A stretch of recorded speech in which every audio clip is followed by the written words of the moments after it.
educação, tudo bom? Hoje nós vamos continuar aí nossas aulinhas, certo? E agora nós vamos para o século XVIII, certo? Que nós temos lá no século XVIII, arcadismo, beleza? Então fica ligadinho aí e bora lá. Vamos lá, gente. Como vocês sabem, né? Sempre um movimento vem para contrapor o movimento anterior. Nós já falamos sobre isso algumas vezes, né? E aqui no arcadismo não vai ser o contrário, tá? Esse movimento vem para chocar, né? Para fazer um embate aí lá com o movimento anterior, que é o barroco, né? Nós já estudamos o barroco e vimos aí que uma das vogas do barroco é justamente o exagero, né? Então eu tenho exagero nas cores, tem exagero nas ideias, né? Nós temos aí aquela ideia de dualismo e os cachorros latindo, né?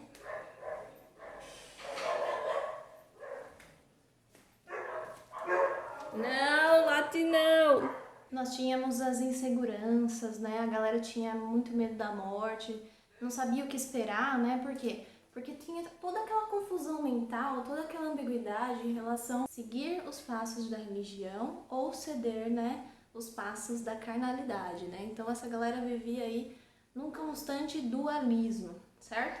E esse movimento vem para contrapor tudo isso, né?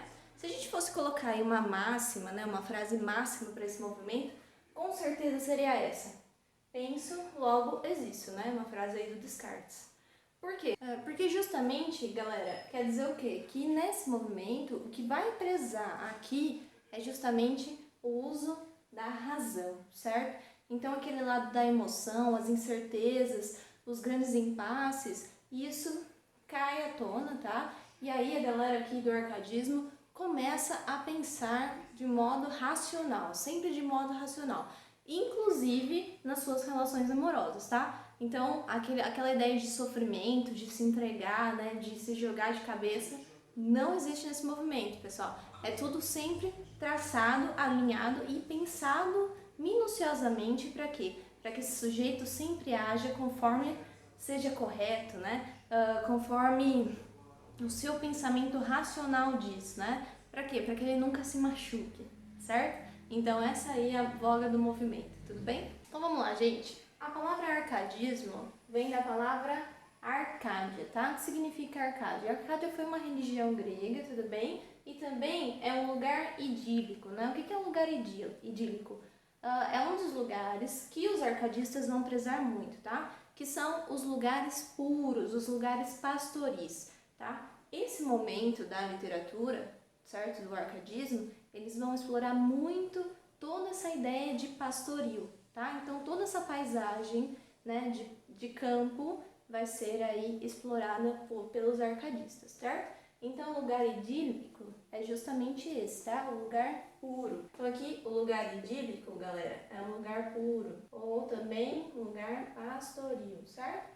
Lembrando que eles querem trazer toda a calmaria do campo, tá? Então o campo não traz pra gente uma calmaria. O campo é totalmente diferente da cidade, né? É aí a antítese da cidade. Então é justamente o que esse movimento quer prezar, tá? Então é a antítese do movimento anterior, é a antítese do confronto de ideias, é a antítese da ambiguidade, certo? Então todas essas antíteses vão estar aqui nesse movimento, certo? E aí nós temos o nosso contexto histórico.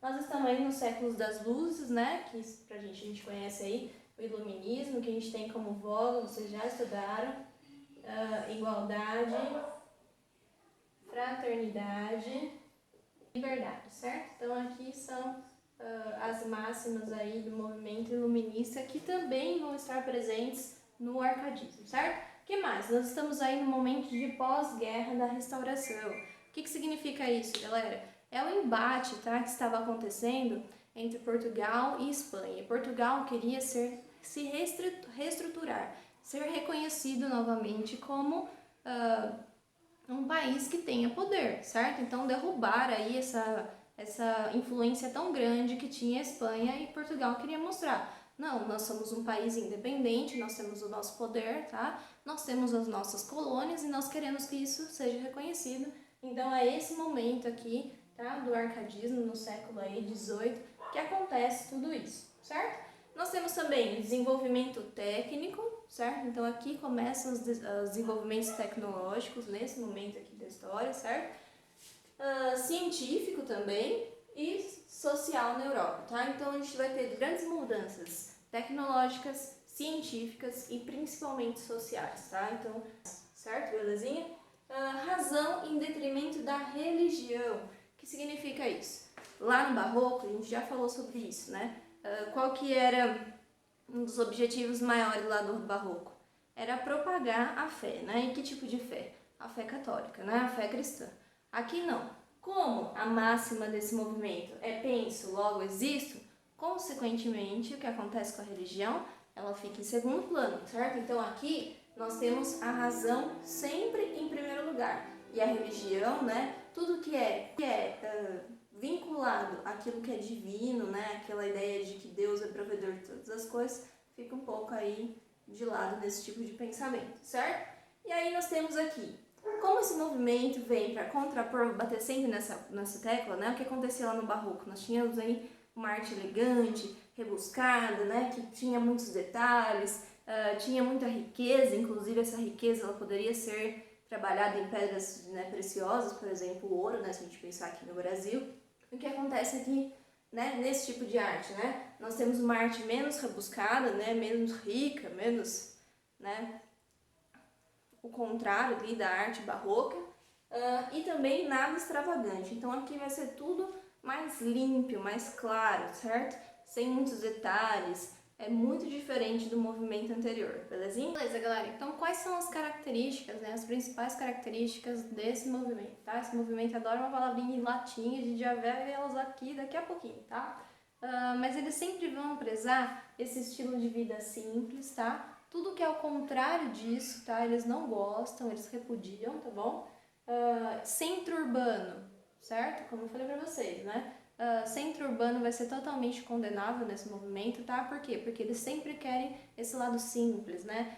Conviver lá naquele lugar idílico, né? Que eu falei pra vocês, o lugar ideal, o lugar pastoril. Então essa ideia de centro urbano cai por terra, tá? Depois a gente tem aí bucolismo, tá? O que é o bucolismo? Certo? O que é o bucolismo, galera? O bucolismo é a idealização da natureza, tá? Vocês vão perceber que dentro das obras arcadistas, certo? Essa ideia de bucolismo vai estar presente em quase tudo. Principalmente em obras de arte, né? Porque a gente consegue visualizar isso. Mas nos poemas também aparecem muito essas imagens bucólicas, certo? Tudo bem? Então nós temos aí também o equilíbrio e retorno dos modelos clássicos, né? Lembra que eu falei para você, o movimento vem lá para contrapor o outro, certo? Então aqui, esse movimento vai classificar o clássico como algo ideal. Por quê? Porque na visão deles, o clássico é limpo, certo? Ele vai ser objetivo, ele tem uma simplicidade e uma elegância. Então é isso que esse movimento vai prezar. Por isso é um movimento que retorna aos clássicos, certo? Lembra que eu falei dessa ideia, né, de contrapor sempre um movimento contrapor o outro. Mas alguns movimentos fazem isso, tá, galera? Sempre pega algo que acha bom de outro movimento e traz à voga, tá? E nesse caso aí são os modelos clássicos, tudo bem?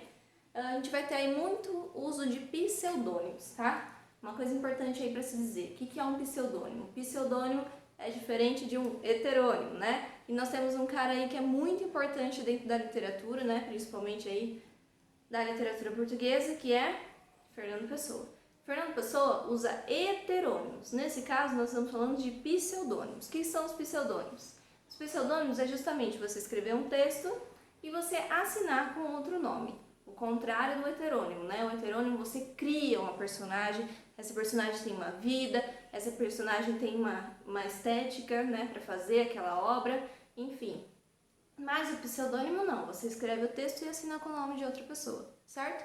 Então, nesse movimento eles vão usar muito isso. Como é um movimento que usa muita razão, né? A gente viu lá a frasezinha no começo de Descartes, penso, logo existo. O que a gente vai depreender sobre isso? Que eles vão fazer muitos avanços filosóficos, tá? Então aqui é o momento do desenvolvimento da filosofia também, tá? Então esse movimento vai prezar muito a filosofia, né? E os avanços filosóficos. Tudo bem? Belezinha? Bora lá continuar?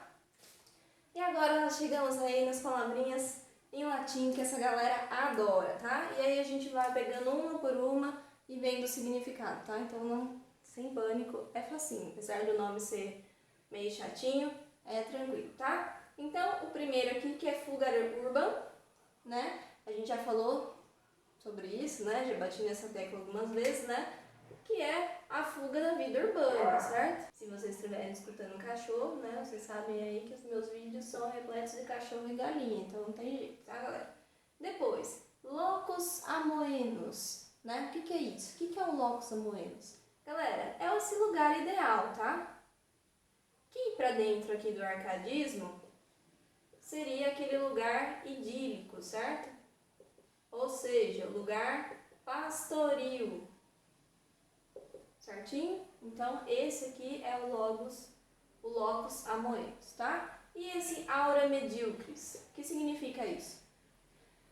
Que nós temos que valorizar aquilo que nós temos na nossa vida, tá? Nós não temos que almejar muito mais do que nós temos, certo? Nós temos que nos contentar com aquilo que nós temos aqui.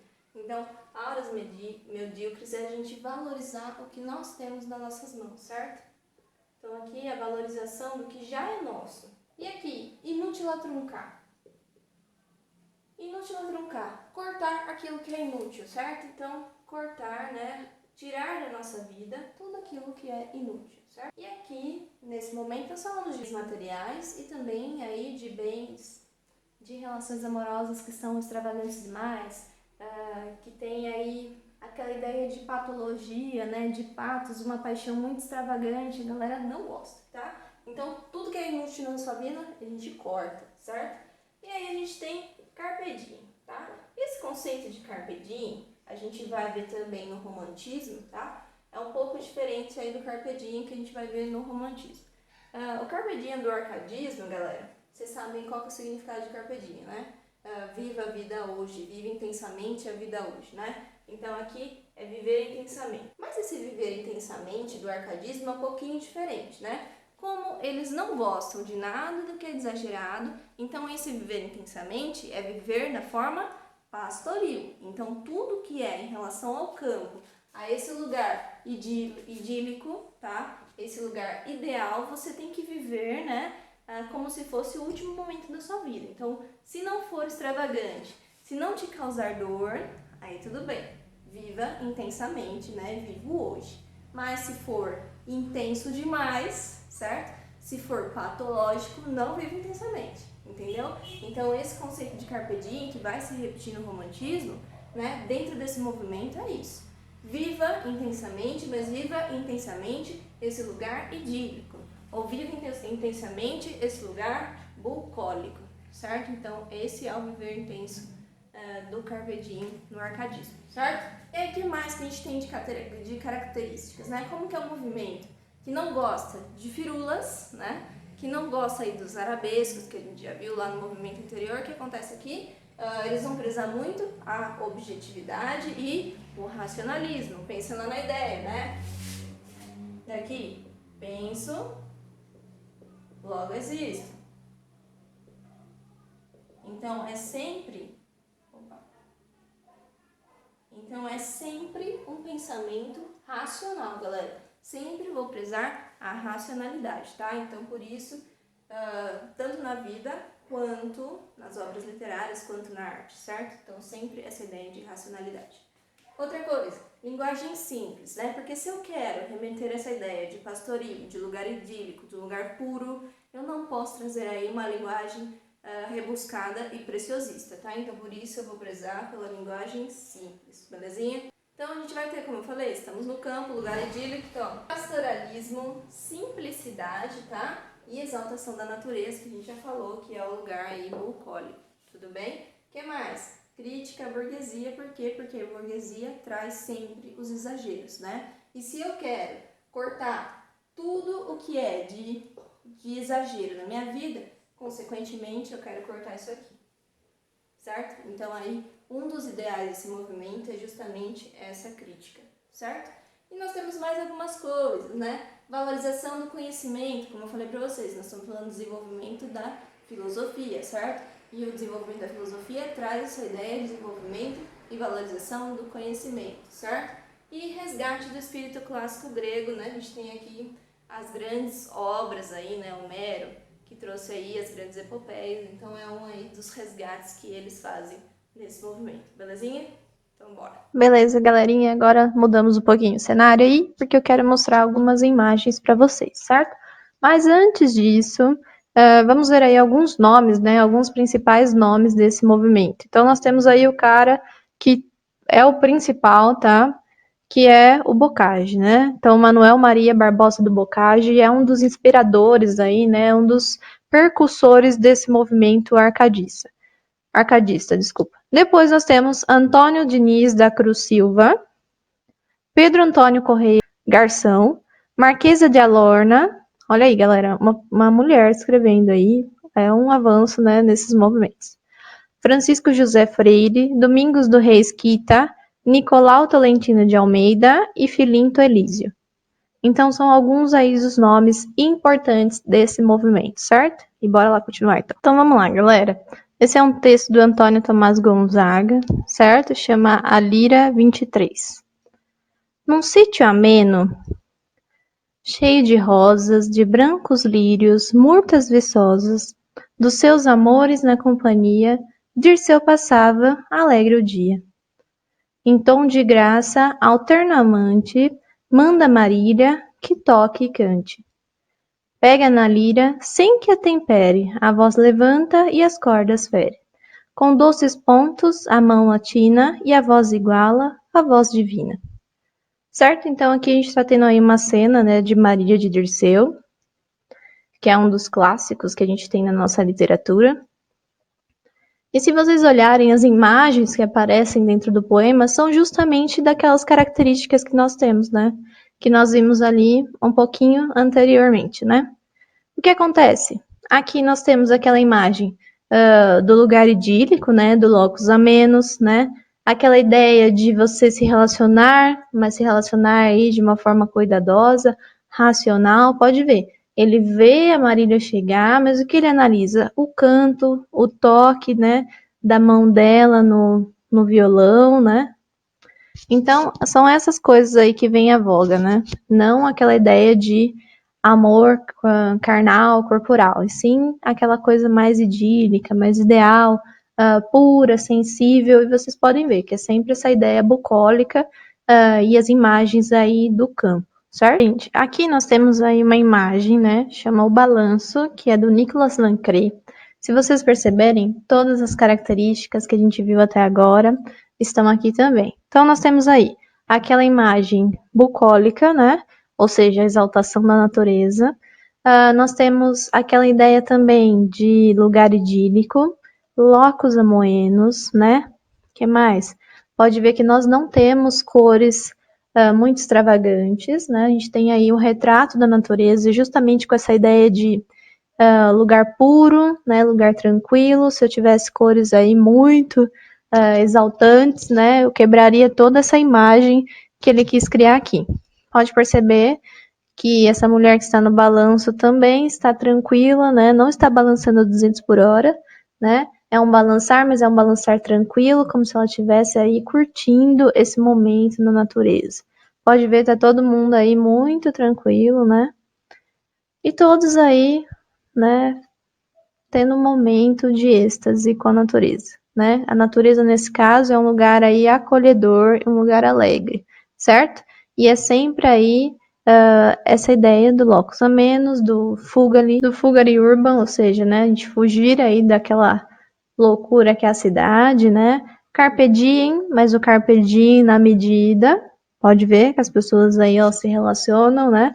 Mas ninguém tá, né, louco, né, jogando de cabeça, todo mundo aí mantendo a tranquilidade, né? Também temos aquela ideia do aureas medíocres, porque estamos valorizando aquilo que é nosso, né? E o que é nosso, a natureza é nossa, então ela deve ser valorizada, certo? Estamos vivendo aí com algo que é nosso, algo que é simples, que é verdadeiro, que é puro, né? Essa ideia aí do campo, do pastoril.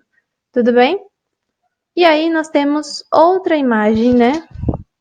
Que a gente pode colocar aqui como esse movimento que traz aquela ideia do clássico, né? Que é a ponte de Carbondale. de abrandar, derby, certo? Vocês podem ver que ela, apesar de ser muito bonita, ela é simples, né?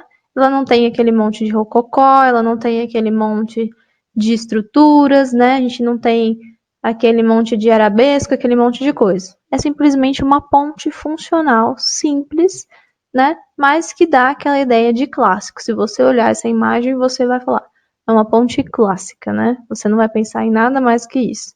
E também temos a ideia aí de natureza, pode ver que é uma ponte no meio da natureza, tratando todo desse lugar idílico, pastoril, né, bucolismo, pode ver que tudo está aí se remetendo a esse tipo de coisa, certo? Bom, aí a gente tem uma escultura, né, que é o Perseu com a cabeça de Medusa, do Antônio Cânova.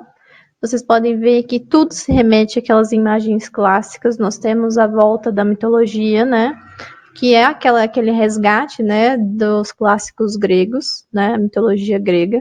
Então nós temos aí a imagem de Perseu com a cabeça da Medusa, né? Vocês podem ver que é tudo muito límpio, né? Nós temos os detalhes para dar essa ideia de verossimilhança, claro que temos, né? A escultura precisa disso. Mas vocês podem ver que é tudo muito, né, límpio, tranquilo e que remete a esse ideal de beleza clássica, certo? Então aí nós temos essa imagem aí do Antônio Cânova. Vocês sabem aí, né, qual que é a história do Perseu, né? Já devem ter ouvido.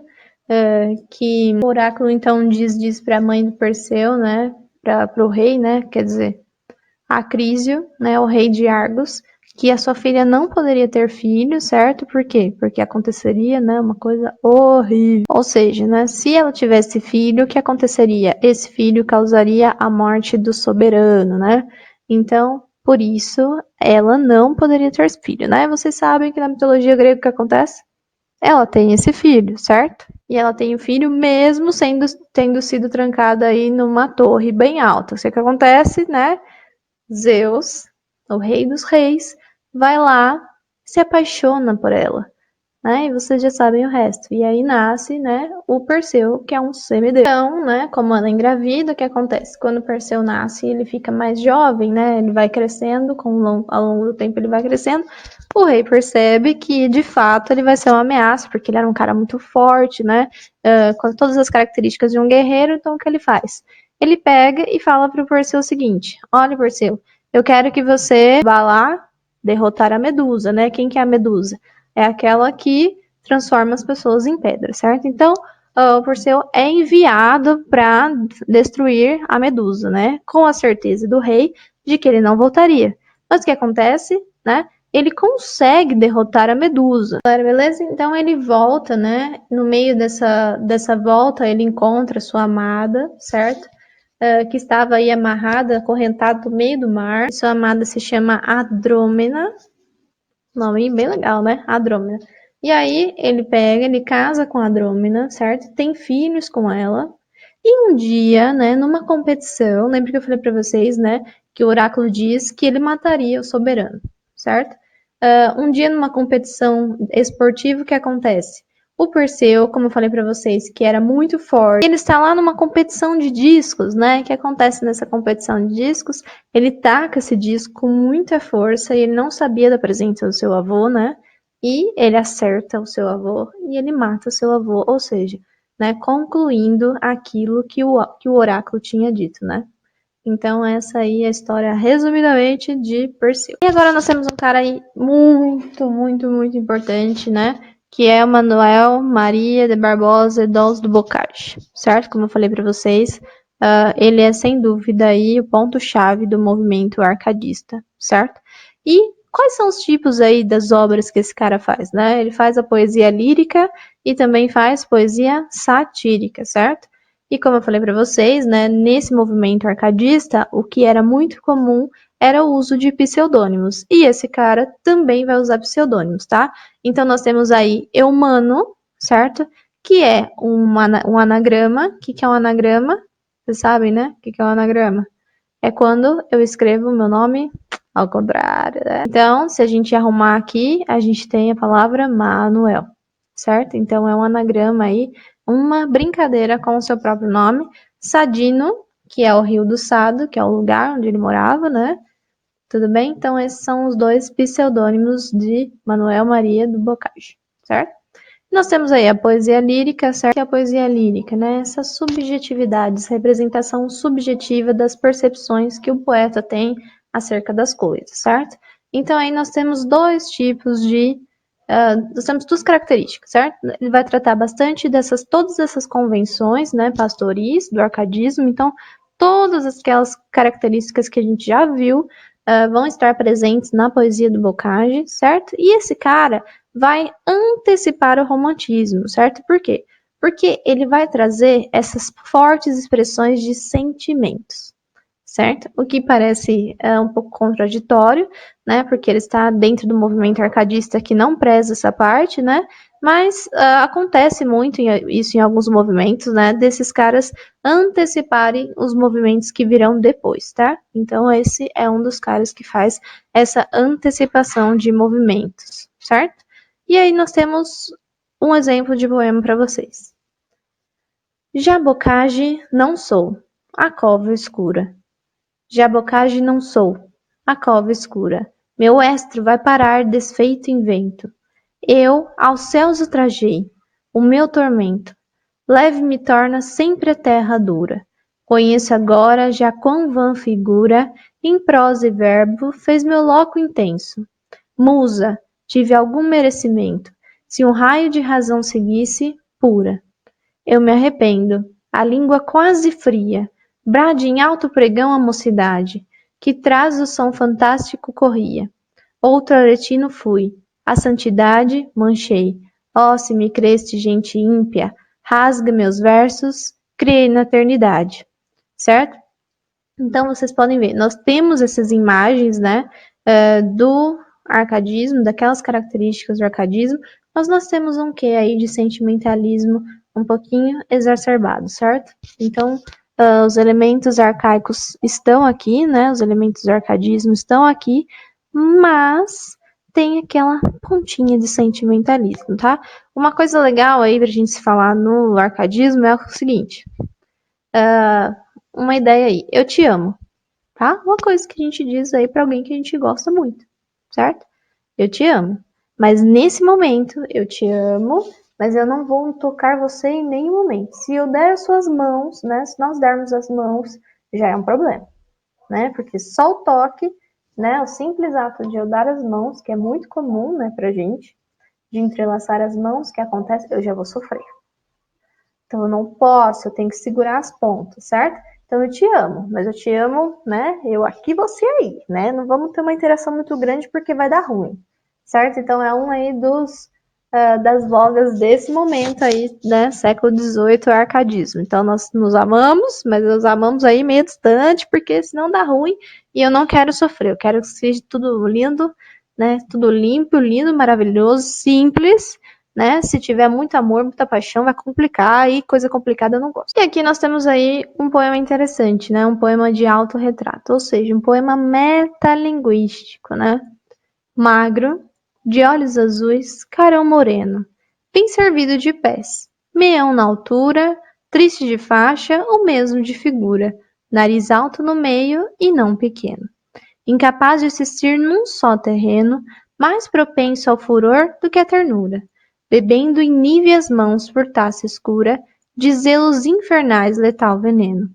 Devoto incansador de mil deidades, digo de moças mil, num só momento, e somente no altar amando os frades, eis Bocage, em que luz algum talento, saíram dele mesmo essas verdades, num dia em que se achou mais pachorrento. Certo? Então aqui nós temos aí um autorretrato do Bocage, né, em que ele traz aí todos os elementos e faz uma autoanálise, né? Então não só das suas características físicas, como aí das suas características de personalidade, né, com as suas características interiores também. Então vocês vão ver que é uma análise aí das atitudes e desse eu, né, bocagiano. Tudo bem? Então aí terminamos essa parte de arcadismo, né? Lembrando que é um movimento que sempre vai prezar essa ideia de locus a menos, né? Ou seja, eu posso, né, viver a vida, Eu vivo a vida conforme o Carpe Diem, mas esse Carpe Diem é sempre tranquilo, né? Eu tenho que viver aquilo que não é extravagante demais. Eu tenho que viver, mas eu tenho que viver a vida do campo. Eu tenho que viver aquele lugar idílico, desculpa, aquele lugar ideal, né? E sair totalmente daquela realidade da cidade, porque aquilo me causa dor, me causa consequências ruins. Então eu não quero aquilo, tá? Então essa é a voga aí do movimento arcadista, tudo bem? E sempre trazendo aí tudo de simplicidade. Então, pode ver que os poemas que nós vimos, a linguagem é simples, tá? Pensando em século XVIII, galera. É uma linguagem simples, uma linguagem objetiva, não tem muita firula, tá? As imagens que nós vimos também são lugares ideais, são coisas simples, né? Uma linguagem simples que simplesmente remetem a essa ideia de campo, certo? Tudo bem, galerinha? Então, terminamos nossa aulinha de hoje. Beijinho no coração e até o próximo vídeo.